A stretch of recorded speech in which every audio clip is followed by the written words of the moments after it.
Қайырлы күн барша көрермендер, менің каналыма қош келдіңіздер.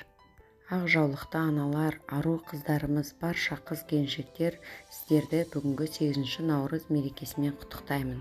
Мерекеге орай 8 саны болып жасалған балды торттың рецебімен бөлісемін. Видеоны соңына дейін қарап, менімен бірге болыңыздар. Ұнаса лайк басып, комментарий қалдырыңыздар.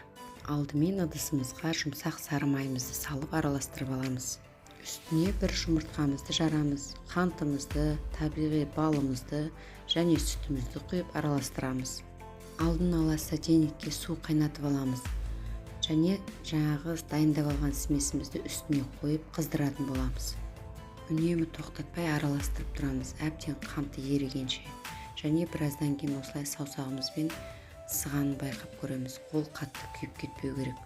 Әбден қызғаннан кейін жарты қасық содамызбен уксусты қосып араластырамыз.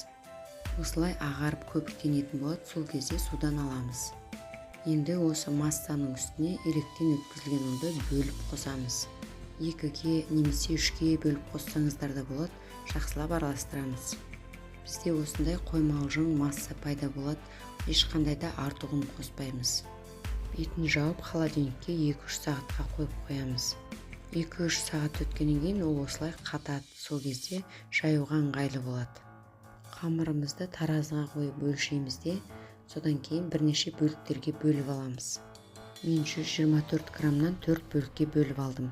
Содан кейін осындай пергамент қағаздың үстіне бірден ұн сала отырып жайып аламыз. Жақсылап ұн сеуіп, 8 деген санымызды қойып, айналдыра кесіп шығамыз. 8 санның орнына басқа да сандарды қойып, бұл тортты жасай беруге болады, әсіресе туған күндерде мысалға. Мен мерекеге орай жасап жатқандықтан 8 санын алып отырмын. Осылай жақсылап ойып, шет-шетіндегі артық қамырдың барын жинап аламыз. Дәл осылай барлық қамырларды жайып, кесіп шығамыз және қызып тұрған духовкада пісіріп аламыз. Ең соңында артық қалған кішкене қамырды осылай жайып, олардан печенье кесіп аламыз. Кремін дайындаймыз, ол үшін творожный сырдың үстіне қант ұнтағын електен өткізіп қосамыз. Миксермен араластырамыз.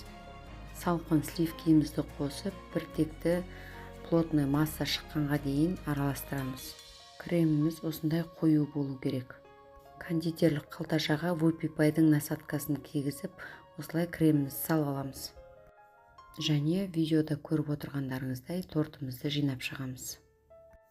Корждары өте жұқа, нәзік болғандықтан жинаған кезде өте абай болыңыздар. Міне осылай бірінің үстіне бірін қойып, кремдерін жағып, бәрін жинап шығамыз.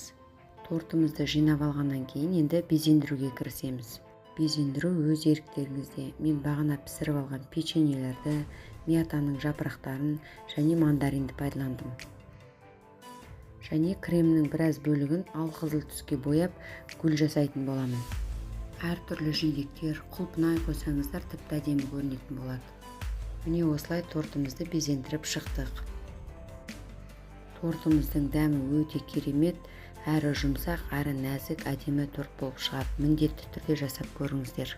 Ұнаса менің каналыма тіркеліп, қоңыраушаны басып қоюды ұмытпаңыздар. Алдыда әлі де неше түрлі рецепттер салатын боламын. Сіздермен бірге болған меруерт. Ас болсын, мереке құтты болсын.